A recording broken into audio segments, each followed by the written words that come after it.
Tonight, stop conspiracy theories and unguarded rhetorics on vaccines. Presidential Task Force on COVID-19 tells Nigerians to announce its plan to vaccinate 70% of Nigerians by the year 2020. Or 2022, I should say. Ebonyi State Governor Dave Umahi asked Southeast leaders to advocate security system that promotes national unity. Economic and Financial Crimes Commission arraigns PNID Commercial Director Mohammed Kuchazi for alleged money laundering. An uneasy calm in Myanmar over military coup and detention of democratically elected leaders, including Aung San Suu Kyi. Plus business, sports, and later international news from our London studios. On business news tonight, Debt Management Office opens savings bond for subscription at 1,000 naira per unit as part of efforts to diversify funding sources for government. And on sports news tonight, FIFA President Gianni Infantino insists footballers should not be among the priority groups to receive the COVID-19 vaccine.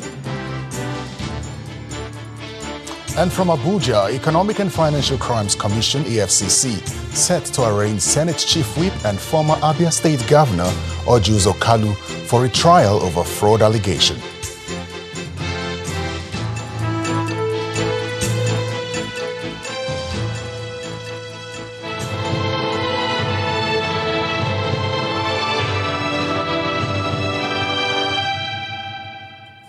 For those who still have doubts about the importance of the COVID-19 vaccine and the possibility of making it available for Nigerians, that concern appears to be getting priority from the government, as the chairman of the Presidential Task Force on COVID-19, Mr. Boss Mustafa, says soon no one will be allowed to travel to any part of the world without vaccination. He is therefore encouraging everyone to wave off conspiracy theories with an assurance that the vaccines being expected will be properly screened by NAFDAC before administration. The PTF chairman asked that government will do all it can to ensure that at least 70% by 2022 of the population is vaccinated. Our correspondent Terry Ikumi reports. There are over 130 confirmed cases of COVID-19 in Nigeria, and over 1,500 deaths have been recorded in the past 1 year. Yet, many Nigerians still insist that either the virus does not exist in Nigeria or the numbers are over-reported. There's nothing new. The Presidential Task Force on COVID-19, on the other hand, insists that the cases are actually underreported, since the country has not even tested up to 1% of its population. Some Nigerians are also pushing the rhetoric that the vaccines are unsafe. This is the reason for this meeting between Christian leaders and the National Primary Healthcare Development Agency ahead of the arrival of the vaccines later this month, considering the importance of religious leaders in the fight against COVID-19. We know from previous public health crises, from polio eradication, that the actions of faith leaders influence people's values, attitudes, behaviors, and actions. It is also not good to show reckless confidence by some faith leaders that COVID-19 is non-existent and is not for anybody Christian. We have seen Christians who died very close to us.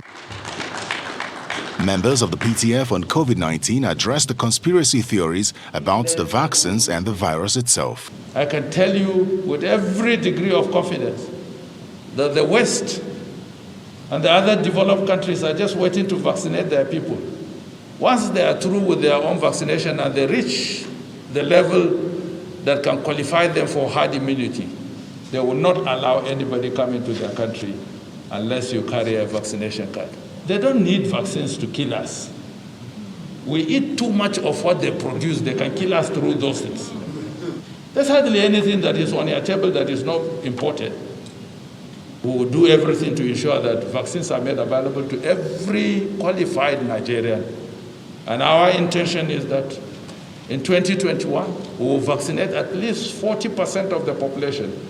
And in 2022, vaccinate another 30% of the population.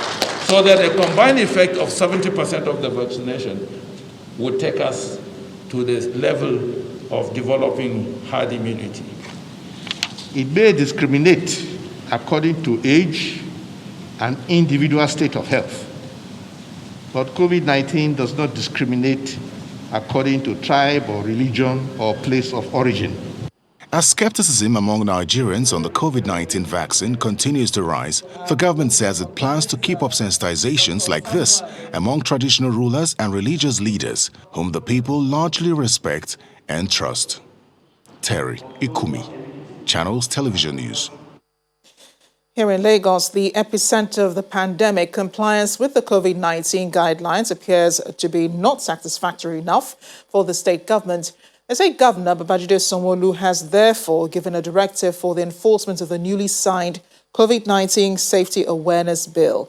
Our next report takes a look at how residents of the commercial city are abiding by the requirements of the new health bill signed by the federal government. The COVID-19 second wave is already taking a toll in Lagos, with a total figure of over 47,000 cases. Out of this, over 34,000 have recovered, while almost 10,000 are currently active across communities, with a fatality rate of about 301 deaths. This rising figures perhaps prompted President Muhammadu Buhari to sign the Coronavirus Health Protection Regulations 2021 to stem the spread of the virus. But how well are Lagos residents taking the new law? In the Ikeja area of the state, while some make a conscious effort of protecting themselves from the deadly virus, some are either not using their face masks, and those that even make an effort to do so place it on their chins. At the railway line in Ikeja, it's a mixed bag of safety protocols in the area. Even passengers boarding the Bus Rapid Transit System (BRT) are not complying with the rules. Some commuters feel the 2021 Health Protection Regulation is coming at a good time, but want to see more enforcement in place. We have to protect ourselves, and as the president has said, we should protect ourselves. It's not for himself alone, it's for us generally. If there's no discipline in a nation, there will be lawless. The bill is not meant to harm anybody, but the bill is meant to safeguard Nigerians from the fall of COVID-19. It's not the president that is saying that he must wear it as it is now, that we must wear it to protect ourselves. At the Lagos State Secretariat, Alausa, there appears to be a better level of compliance from people moving in and out of the vicinity. Reactions are, however, mixed on the COVID-19 regulation. Some people who don't have money to eat, when they cash, they say 6 months. It's not good, it's unfair, because our president too should look at what is happening in Nigeria. Some people, they are waiting for maybe when they have a one-on-one infection with the disease. That is when they want to believe. But I will advise that they should not wait till that time, because if you are down with the ailment, it's a game of chance. You may not survive it. At the Burger area, it's the normal hustle and bustle of the day. COVID-19 enforcement marshals are nowhere to be found. But residents who had earlier doubts about the virus now believe it's reality. One of my friends was telling me that he has a friend of his brother has the COVID-19. So they'll be treating him for so long. So it's not yet okay. So that is when I now take that in serious. It's one thing for a bill to be signed. What many Nigerians expect to see is enforcement by authorities at all levels in order to win the battle against the deadly coronavirus.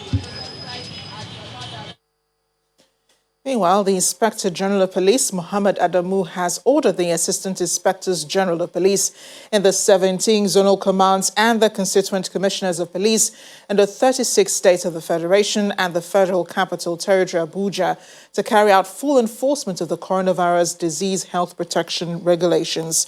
In a statement released by the Force Public Relations Officer, Mr. Frank Mba, the enforcement order covers public places such as worship centers, offices, schools, banks, and public transport vehicles. While noting that the uncertainty and risks engendered by the advent of the COVID-19 pandemic placed additional responsibilities on the general public, The Inspector General of Police is calling on citizens to voluntarily comply with the provisions of the regulations for the safety of all. Another major concern for the PTF is ensuring that Nigerians stay safe, comply with COVID-19 protocols, and are not further exposed to risks posed by the virus. That perhaps explains why the PTF is classifying Kogi State as a high-risk state for COVID-19 because of its failure to acknowledge the existence of the disease, report tests, or even build isolation centers. That notwithstanding, the PTF says Nigeria will receive 16 million doses of COVID-19 vaccines by the end of this month.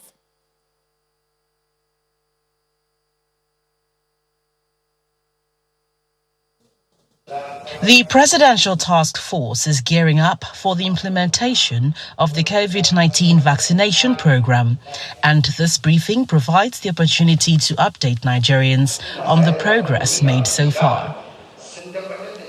Already, officials are making efforts on how to access the vaccines. Approval will be required for all vaccines in use in Nigeria, and that approval must be sought and obtained before any vaccine is used. As of now, 2 dossiers for 2 vaccines have been submitted, one from India and one from Russia, which the NAFDAC is already studying. The African Union Commission, through the African Vaccine Acquisition Task Team, has approved approximately 41 million doses of a combination of the Pfizer, AstraZeneca, and the Johnson & Johnson COVID-19 vaccines to be delivered between March and April 2021.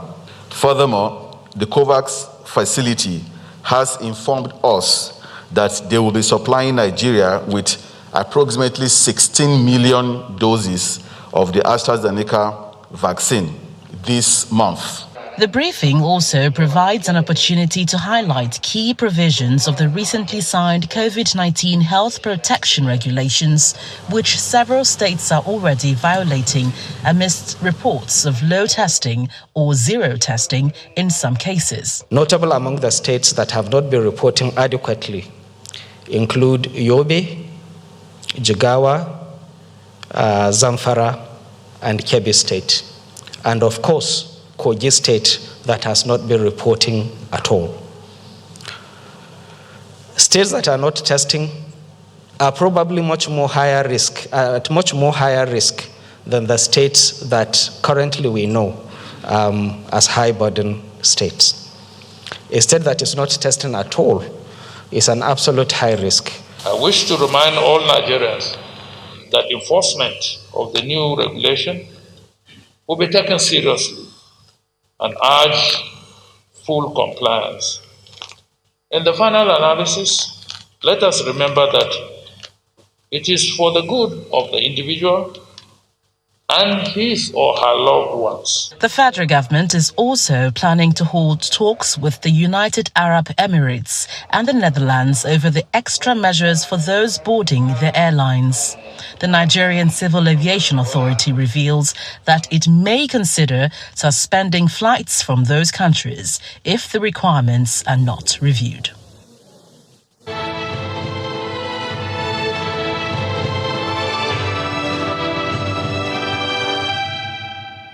We're in Bauchi State now, where a strange illness has been reported in Bara community in Kirfi local government area. Residents of the community are said to be showing symptoms like swollen legs. Now, fewer than 10 persons have already been affected. The executive chairman of the Primary Healthcare Development Agency, Dr. Rilwan Muhammad, says they have responded swiftly and a team has been mobilized to Bara to investigate the root cause of the illness. In part 2 after the break, bandits on rampage in Kaduna killing 2 persons in fresh attack on Giwa local government area of the state. Stay with us.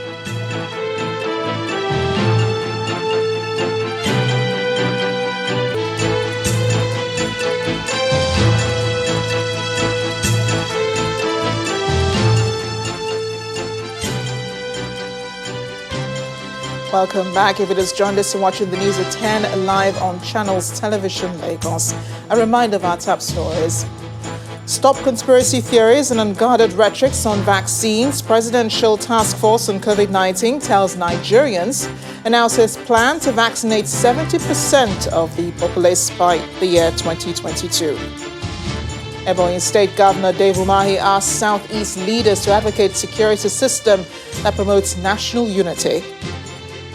Economic and Financial Crimes Commission arraigns PNID Commercial Director Mohammed Kuchazi for alleged money laundering.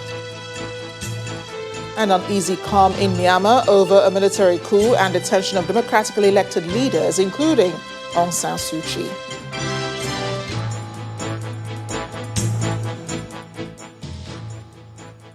The chairman of the Southeast Governors Forum and governor of Ebonyi State, David Umahi, has called on leaders from the Southeast geopolitical zone to advocate a robust security system that will safeguard lives and property and promote unity in the country.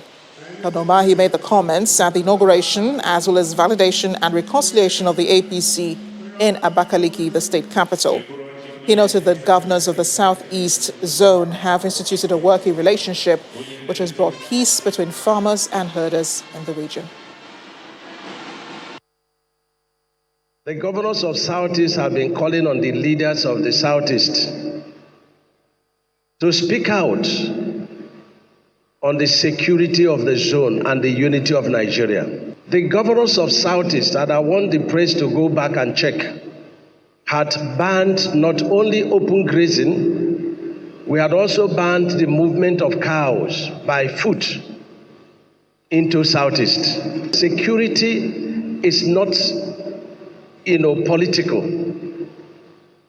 What is demanded of the leaders is to put up a program that will protect their people and will also foster national unity. And this is what we are doing. There is a new dimension that is taking place in Southeast, which is very dangerous. And it is where the communities use the name of IPOB, they video it and they will upload it to the social media and say it is IPOB that is burning the houses of herdsmen. That is IPOB that is killing the cows of herdsmen. It is not IPOB. To security issues in Kaduna State, 2 persons have been confirmed killed by bandits during an attack on Garawa village in Giwa local government area. The bandits, according to the State Commissioner for Internal Security and Home Affairs, Samuel Arwan, said that the bandits killed one Alhaji Saadu at his residence and kidnapped some indigents of the community during the operation. Armed bandits also reportedly killed another resident of Angwandan Yaya village of the same district, Alhaji Sulaiman Audu, and also raided Doka village, also of Fatika district, in the same Giwa local government area, and abducted some residents.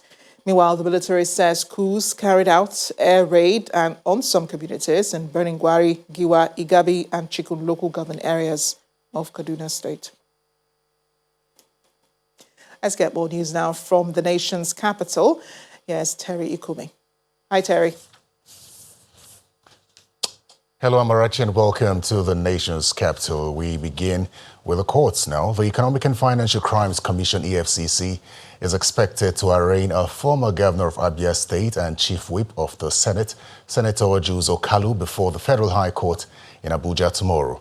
The former governor will be arraigned before Justice Inyang Ekwo on money laundering-related charges. Senator Kalu, who governed Abia State from 1999 to 2007, was earlier found guilty and handed a 12-year jail term by the Lagos Division of the court. The trial court convicted him alongside his firm, Slock Nigeria Limited, and a former director of finance in Abia State, Jones Udogu, for allegedly diverting about 7.1 billion naira from the state treasury to personal use. However, in a unanimous judgment by a 7-man panel of the Supreme Court delivered on May the 8th last year, the Apex Court nullified the entire proceedings that led to Senator Kalu's conviction, stressing that the trial judge, Justice Mohammed Idris, was already elevated to the Court of Appeal as at the time he sat and delivered judgment against the defendants.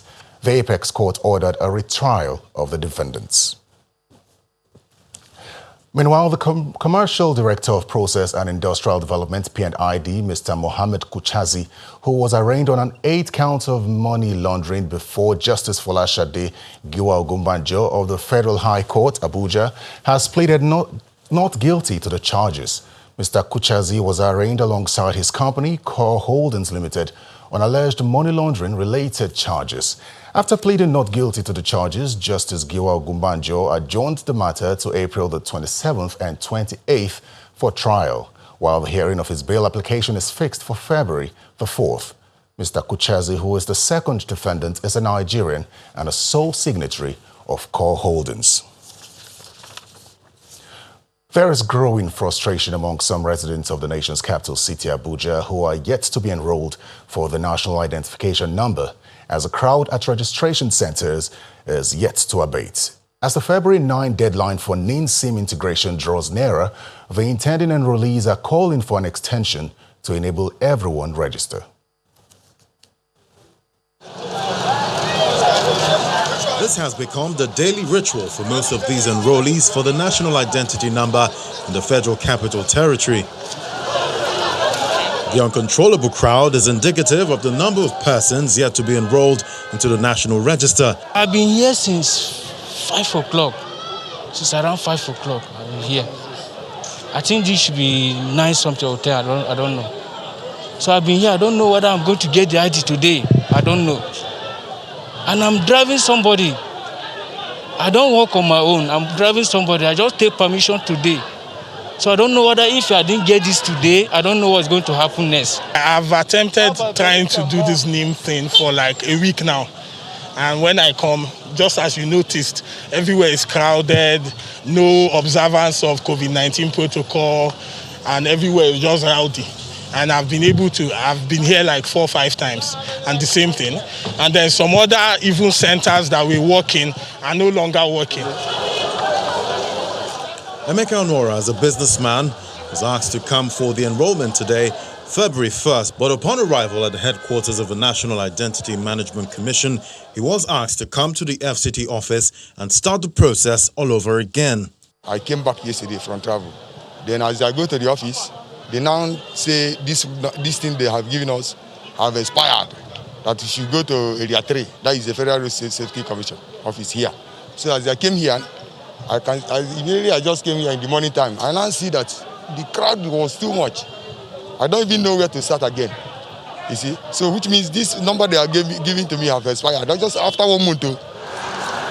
The Commission has adopted several mechanisms to reduce the number of persons at the registration centers. Telecommunication companies were asked to begin the enrollment as well. While some have commenced the exercise, some are still putting modalities in place for the exercise. Like Mr. Onora, these enrollees are anxious to get their numbers as the February 9 deadline approaches, and they're hoping that the deadline for the exercise can be extended to accommodate more Nigerians. Vehicular activities have returned to the 3rd Mainland Bridge after a few days of total closure announced by the Federal Ministry of Works and Housing. The directive was to allow for proper work to be done on 3 expansion joints at the Adekunle end of the bridge. Residents are asking government to hasten construction work and ensure it's completed in due time. Our correspondent Chris Illems reports. Movement returns partially to the 3rd Mainland Bridge in Lagos after a 72-hour closure by the Federal Ministry of Works and Housing to advance ongoing rehabilitation work. While vehicles heading to the island wait out the gridlock occasioned by the interchange created to manage the partial closure, bike riders hold sway over every available space, dangerously maneuvering their way through regardless of the direction of traffic. We are at the Adekunle end of the bridge, and this is one of the 3 expansion joints worked on over the weekend, just requiring a bit of maintenance, and then we are good to go. About 12 of these joints are actually captured in this phase of maintenance of the 3rd Mainland Bridge. The impact of the total closure still resonates with some Lagosians, who want to see the rehabilitation work completed as soon as possible. It is a good thing that they want to make sure the roads are, okay for us. It's for the benefit of Nigerians and for the benefit of the entire economy. But they should hasten up. Meanwhile, for those heading back to the mainland, it's a longer route that requires lots of patience due to the gridlock often experienced on the Carter Bridge, Echo Bridge, Funshaw Williams Avenue, and the Ikorodu Road. To solve this problem, Lagos must create more link roads, says this respondent. Make more link road available. If you have more link roads, I think the hold-up will be reduced to a minimum. It's been 6 months already since repair work started on the 3rd Mainland Bridge, with 15th of February set as the new date for full reopening. Lagosians are hopeful there will be no more postponement and will no doubt appreciate having full access to the bridge once again. Chris Illems, Channels Television News. When the news at 10 returns, Debt Management Office opens savings bond for subscription at 1,000 naira per unit as part of efforts to diversify funding sources for government. That's on Business News. Join us again.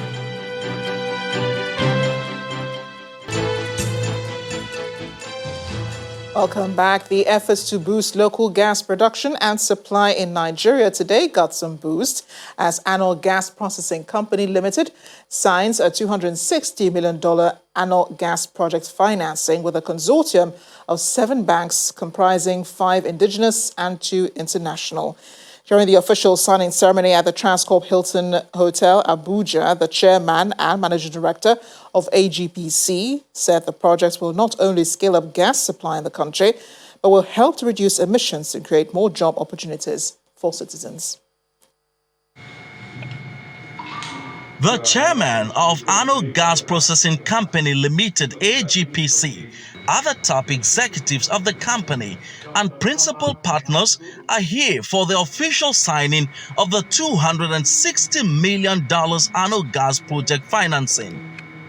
The chairman of AGPC believes that the project will significantly contribute to the realization of government's plans to make gas available for domestic usage. We have promised the nation that 2020 was the year of gas, and that is why all efforts are being put in place to drive the utilization of gas in Nigeria. After the speeches are made, pen is put on paper, and the agreement to finance the project is signed and sealed.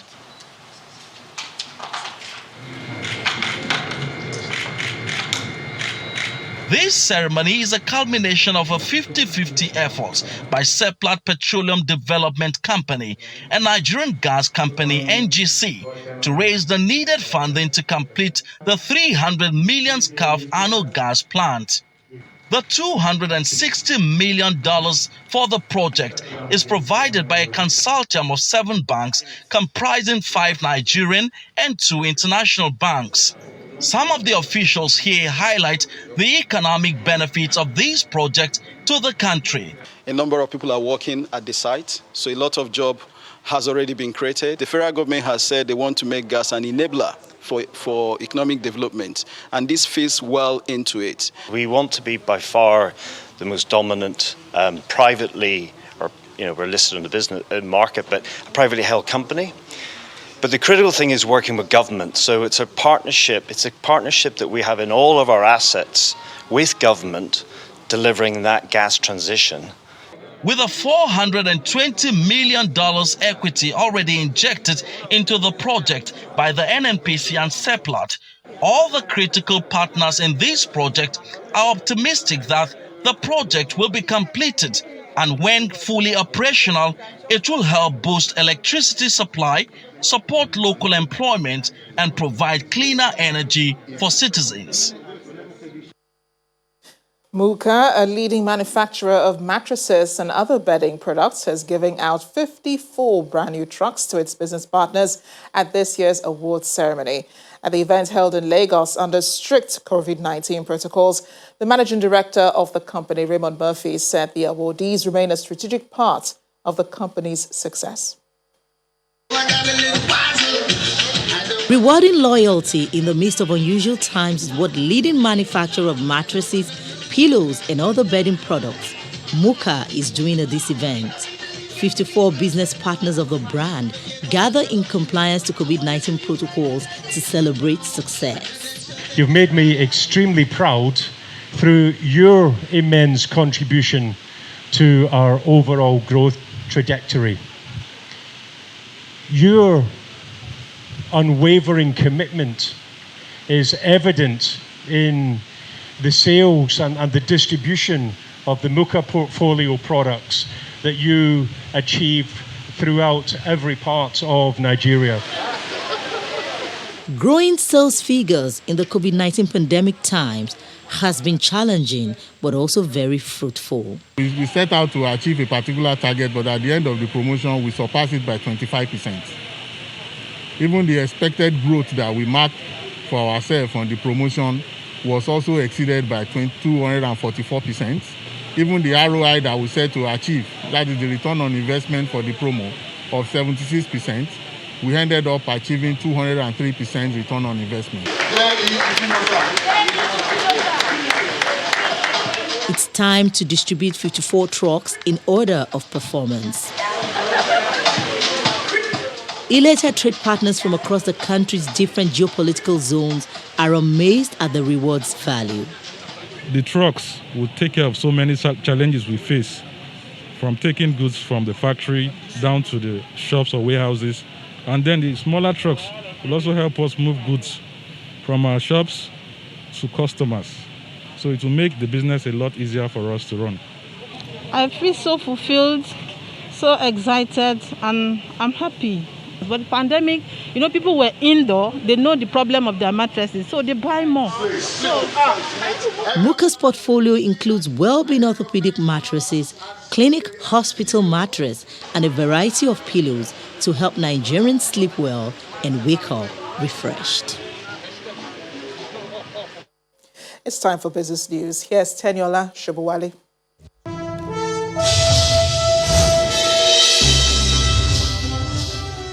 Thanks a lot, Amarachi. Welcome to Business News. As part of efforts to diversify funding sources for government, Nigeria's Debt Management Office has opened the FGN Savings Bond for the year with a subscription rate of 1,000 naira per unit. A document released today on the DMO's website shows that the 2-year bond with February the 10th, 2023 as due date would attract an interest rate of 4.21% per annum, while the 3-year paper, which has February the 10th, 2024 as due date, will attract an interest rate of 5.21% per annum. The closing date for the savings bond is February the 5th, 2021, while settlement will be made on February the 10th, 2021. The bond, which is listed on the Nigerian Stock Exchange, is targeted at retail investors and backed by the federal government with guaranteed quarterly interest payment and repayment at maturity.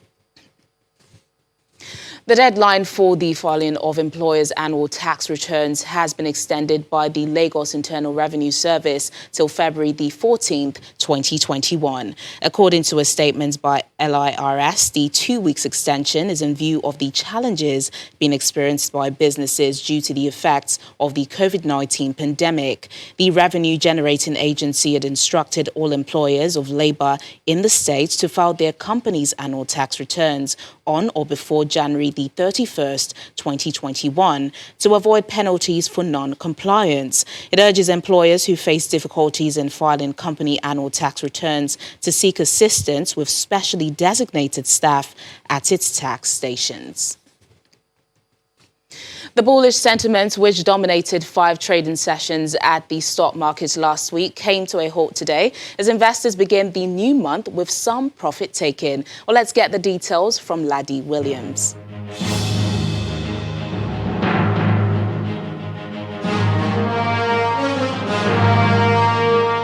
Welcome to the Stock Market Report.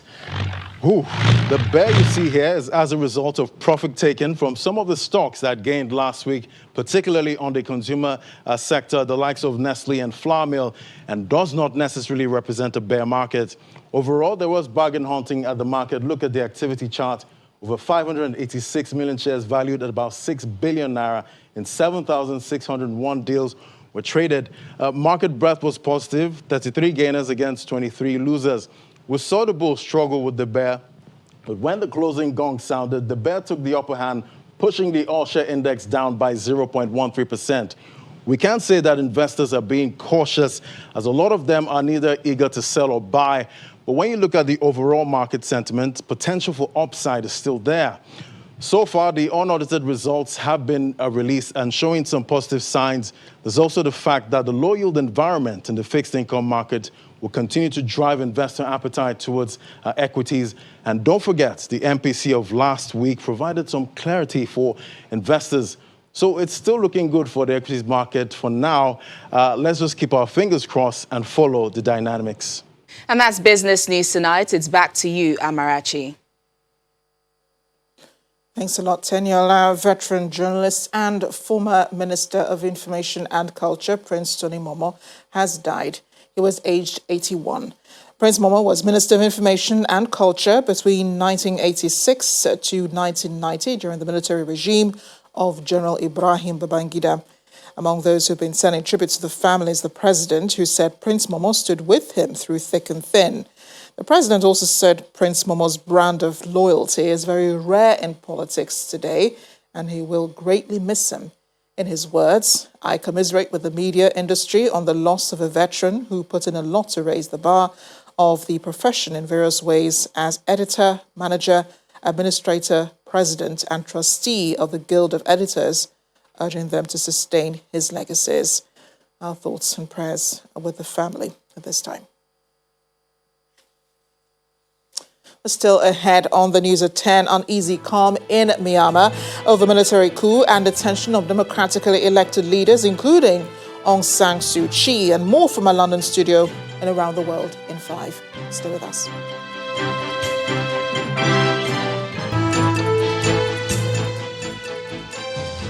The military is back in power in Myanmar following its detention of the country's state councillor Aung San Suu Kyi and other democratically elected leaders. The army alleges that the November election landslide win by Ms. Suu Kyi's party was marred by fraud.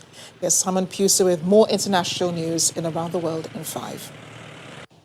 Good evening and welcome to the Channel Studios here in London with your international news around the world in 5. Myanmar's military has seized power and has declared a state of emergency for 1 year after detaining civilian leader Aung San Suu Kyi and other senior members of her governing party. The coup has come after a landslide win by Ms. Suu Kyi's party in the November's parliamentary elections. The military has contested the result, citing huge irregularities. A video broadcast on military-owned television has said that the power has been handed to the Commander-in-Chief of the Armed Forces, Senior General Min Aung Hlaing. The army-backed opposition has said that it will use its emergency powers to organise a new vote. Myanmar, also known as Burma, has been ruled by the armed forces until 2011, when democratic reforms by Ms. Suu Kyi had put an end to military rule. The United Kingdom has announced it will formally apply to join the Trans-Pacific trading bloc of 11 countries. So this is a big opportunity for us. The government has said the partnership will remove tariffs on 95% of goods traded between members. Solely in 2019, the UK's trade with the partnership was worth £111 billion, with Japan accounting for nearly 1/4. Free trade has been given a bad name. International Trade Secretary Liz Truss is set to speak to officials in Japan and New Zealand to formally make the request. The negotiations will be set to start later this year. Prince Harry has accepted an apology and substantial damages from the Mail on Sunday and Mail Online's publisher from last year's lawsuit. The Duke of Sussex has sued Associated Newspapers after an article published in October claimed that he had snubbed the Royal Marines after stepping down as a senior royal. It has not been confirmed how much he has been awarded in damages. However, Prince Harry will be donating the money to the Invictus Games Foundation, which runs the competition for wounded and injured servicemen and women. The European Union has said that AstraZeneca will now supply an additional 9 million COVID vaccine doses by March. It's time to deliver. EU President Ursula von der Leyen has said it is a step forward. However, the 40 million doses will be only half of the contracted supplies. The move by the drug manufacturer has come after the EU announced export controls on coronavirus vaccines made inside the bloc to try to protect its supplies. AstraZeneca has previously said that production problems at its Dutch and Belgian plants could mean a 60% cut in supplies to the end of March. At least 12 people have been killed and 29 wounded in 2 car bomb blasts in northwestern Syria. The explosions took place in the town of Azaz and another village 30 miles away. Both areas are held by Syrian rebel fighters allied with Turkey. The Syrian civil defense has responded to 11 explosions in the country's northwest since the start of January. Turkish Defense Ministry has blamed the attack on the Syrian Kurdish YPG militia. There has been no immediate comment from the YPG yet. Russia's capital Moscow is under lockdown after wide protests during the weekend saw large crowds clashing with police.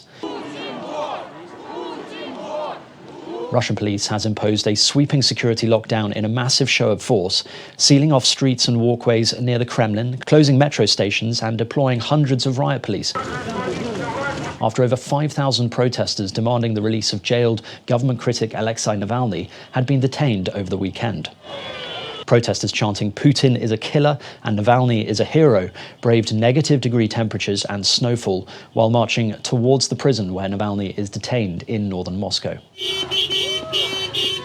And finally, after months, the Vatican museums and the Colosseum have reopened their doors to the public once again after Italy's government eased coronavirus restrictions. Most of Italy has become a yellow zone, which means that museums are allowed to be open but must follow strict government protocols, including closing at weekends. Colosseum workers have said that they were emotional as they reopened ahead of a concert symbolising hope at lunchtime. To limit numbers of visitors to the Vatican museums and the Colosseum will have to pre-book online and have their temperatures checked before entering, as well as wearing masks and follow social distancing protocols. And that's your international news around the world in 5. Now back to the Channel studios in Lagos.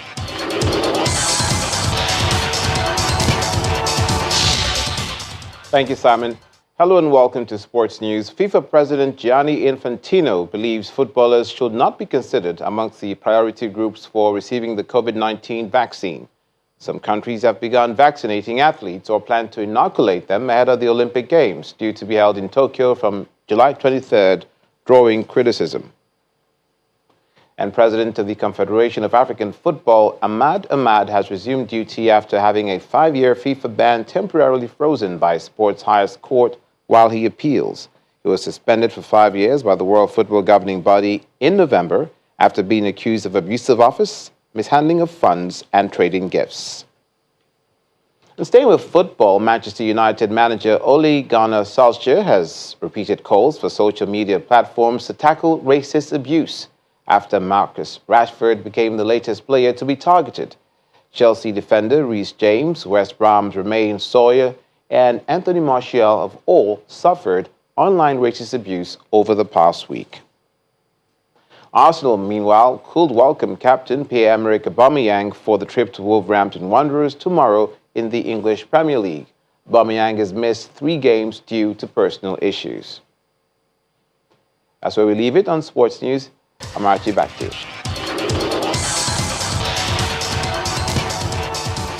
Thanks, Olumide. And the main news again.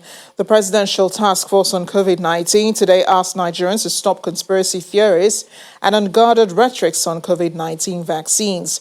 PTF Chairman Boss Mustafa said government has plans to vaccinate 70% of Nigerians against the virus. That is the news at 10 tonight. Thanks for watching. I'm Amarachi Ubani. Good night.